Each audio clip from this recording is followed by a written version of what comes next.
Bonjour, bienvenue à cette présentation qui va parler de la gestion des dates JS et du coup de l'enfer que l'on a avec la gestion de ces dates. Je m'appelle Bunkong Kampuzen, je travaille chez eBizNext depuis 2 ans en tant que développeur full stack et data engineer. Pour pouvoir présenter le problème, j'ai développé pour vous une application front avec Angular 2 ou Angular 2+, et qui va communiquer avec un serveur développé en Scala avec la librairie HTTP.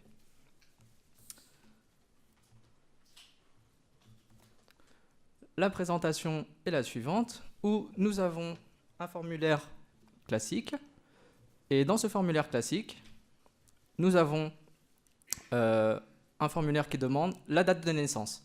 La date de naissance ici, je vais saisir le 1er août 1970, et lorsque je vais cliquer sur Submit, je vais avoir la requête cliente qui sera affichée à gauche et la réponse à sa droite, la réponse serveur telle que la date sera interprétée par le serveur. Donc, en envoyant... Pourquoi j'arrive pas à cliquer? Excusez-moi. J'ai un problème technique. Ah, voilà.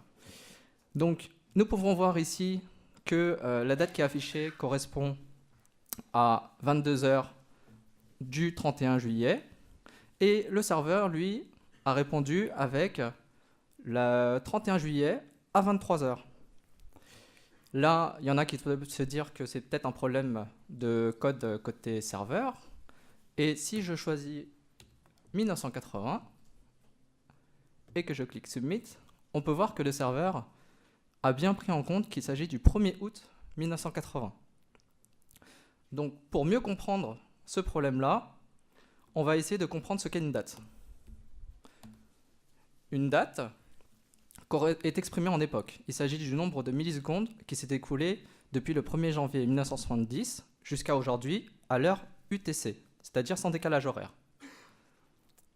Grâce à cette époque, on a la possibilité d'exprimer les décalages horaires en soustrayant ou en additionnant de l'époque le nombre de millisecondes associés au décalage. Et en plus des time zones, nous avons encore quelque chose qui complexifie les dates, qui sont la gestion des heures d'été, ce qu'on appelle en anglais Daylight Saving Times. Et ici, il y a un tableau qui représente les heures d'été applicables en France.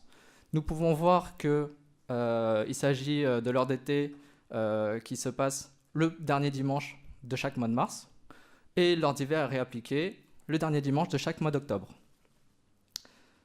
Ensuite, pour pouvoir échanger entre le client et le serveur, le client JavaScript utilise la forme ISO 8601, comme vu dans la démo, où on présente une date de cette forme. Il s'agit en fait de l'année, du mois et du jour, suivi d'un T, et ensuite nous indiquons l'heure, et tout à la fin nous avons le fuseau horaire. Le fuseau horaire au-dessus comporte un Z, Z correspondant à Zulu et n'ayant pas de décalage horaire. Le fuseau horaire peut se présenter sous un plus 0,1, 2.00 aussi, pour ajouter 1 heure, 2 heures, ainsi de suite. Comme nous l'avons vu dans la réponse tout à l'heure, il avait mis plus 0,1 ou plus 0,2. Pour pouvoir parser cette date-là, nous avons le pattern Java suivant. Le pattern Java permet du coup de transformer la chaîne de caractères en date. Ce pattern est accessible, est utilisable à partir de Java 7. Ici, nous avons un exemple où nous avons une chaîne de caractères qui peut être retournée envoyée par le front.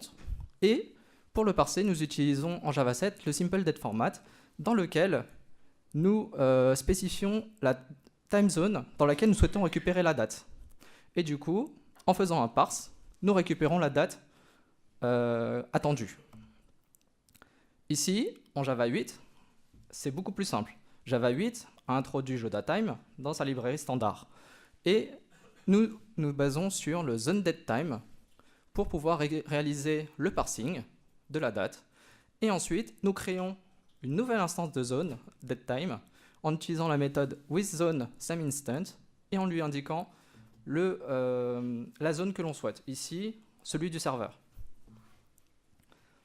Après, pour mieux comprendre encore le problème, on va s'intéresser à l'aspect de ECMAScript. En ECMAScript 5, là j'ai surligné les informations importantes. ECMAScript 5 demande aux implémenteurs d'appliquer la dernière règle en vigueur. Et ça, c'est problématique puisque l'ORDT en France, c'était appliqué en 1976. Donc, c'est pour ça qu'en 1970, le client, lorsqu'il envoie une date, il retranche 2 heures applicables aujourd'hui. Et le serveur, lui, il connaît les règles et il avance que d'1 heure. Du coup, on obtient la veille à 23 heures. Ensuite, en ES 2016, nous avons la même chose que dans ES 2015, sauf que ES 2016 a rajouté une note qui dit surtout reposez-vous sur une implémentation qui utilise la base de données YANA qui contient l'ensemble des règles de time zone connues. Donc, maintenant que l'on sait qu'on a ce problème-là encore aujourd'hui, même avec la note de l'ECMAScript 2016 dans nos navigateurs, et aussi côté back, pour pouvoir corriger ce problème-là, on doit interagir sur la gestion de la date et sur la sérialisation, désérialisation de la donnée, aussi bien en front qu'en back. Pour ça, j'ai utilisé Moment, et pour travailler avec la sérialisation, désérialisation, on a juste besoin du coup de JSON parse et JSON stringify. JSON parse, c'est une méthode qu'on a l'habitude d'utiliser de cette manière-là pour pouvoir transformer une chaîne de caractères en objet. Là, jusque-là, rien de nouveau. Et je ne sais pas si beaucoup d'entre vous le savent, mais JSON parse possède deux paramètres. Il s'agit d'un paramètre qui s'appelle reviver et qui correspond à une fonction clé-valeur. Ça permet de transformer la valeur au moment de la sérialisation vers la string. Et si on retourne undefined, alors la valeur... non, et si on... Comment dire, on retourne... on peut transformer les valeurs en question. Ici, on a un nombre avec une clé P, une valeur 5. S'il était de type nombre, on multiplie par 2. Et du coup, on récupère un P avec 10 lorsque l'on récupère l'objet. JSON stringify, ça permet de transformer un objet en string. Et pour transformer cet objet en string, on a l'habitude d'utiliser de cette façon-là. Mais cette méthode possède 3 paramètres. L'espace correspond à l'espace de tabulation. On a aussi la fonction remplaçant qui correspond à une fonction clé-valeur. Cette fonction clé-valeur, si en appliquant la valeur on retourne undefined, alors la clé est droppée lors de la transformation en chaîne de caractères. Donc on a un exemple ici en dessous où nous avons des fonctions, des clés avec des chaînes et des clés avec des nombres. Et tous les clés contenant des valeurs de type chaîne de caractères sont droppées. Et du coup on obtient en résultat juste les chiffres. Ensuite, quelque chose qui est très important à connaître, c'est que lorsqu'on a un objet de type object en JavaScript, JSON stringify utilise, si elle existe, la méthode toJSON pour pouvoir transformer une information en string. Voilà. Du coup, là, je vais vous revenir sur la démo précédente et vous montrer l'utilisation de la même application, mais avec Moment. Ici, j'ai une case à cocher, Use Default Date. Je vais la décocher. 1980, je vais vérifier juste que ça répond bien avec le 1er août. Et là, je vais changer en 1970. Et on constate que le serveur a bien répondu avec le bon décalage horaire, qui est de plus 1 heure, comme on l'a indiqué au départ.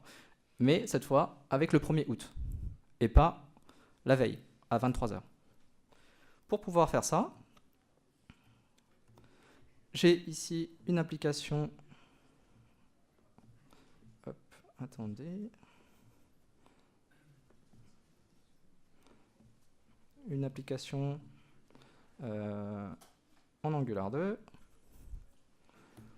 Nous avons ici le service Moment dans lequel j'ai surchargé la méthode toJSON qui fait un return this.format qui permet de formater en prenant en compte les time zones et en utilisant aussi moment time zone. Ça, c'est la technique que j'ai utilisée pour pouvoir sérialiser de manière globale à toute l'application. Et pour l'utiliser, nous avons le myForm component qui est là, qui utilise la méthode, excusez-moi, vu que je ne duplique pas l'écran,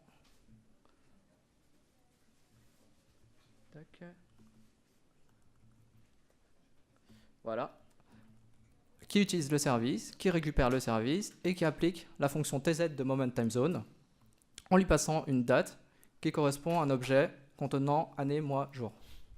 Et en lui indiquant de deviner la time zone à laquelle il est appliqué. Comme ça, peu importe le front, il devinera à l'aide du navigateur. Ensuite, nous avons le même problème côté serveur JS. Et pour résoudre le problème côté serveur JS, je vais me reposer également sur Moment. Si je récupère ce client et que j'envoie la date côté serveur du 1er août 1970 avec une implémentation de type date classique côté back sous Node, alors j'obtiens une réponse du serveur indiquant qu'il s'agit de la veille, le 31 juillet à 23 h. Le même problème qu'en front, mais à l'inverse. Maintenant, pour pouvoir corriger ce problème-là, je vais revenir sur cet emblème et je vais aller sur serveur.js. Je vois pas bien. Serveur.js. Et dans serveur.js, on a surchargé le parseur JSON. Tout à l'heure, j'avais parlé du reviver. Ici, j'ai utilisé le reviver pour reconnaître les dates au format ISO 8601. Et j'ai utilisé le revive date pour transformer ces chaînes de caractères-là en tant que type date. Pour pouvoir changer cela en tant que date moment, j'ai créé une autre méthode, revive moment, qui est définie plus bas et qui va transformer, s'il est de type string et que ça match la regex, alors j'utilise moment pour parser la date en tant que date parisienne, enfin française.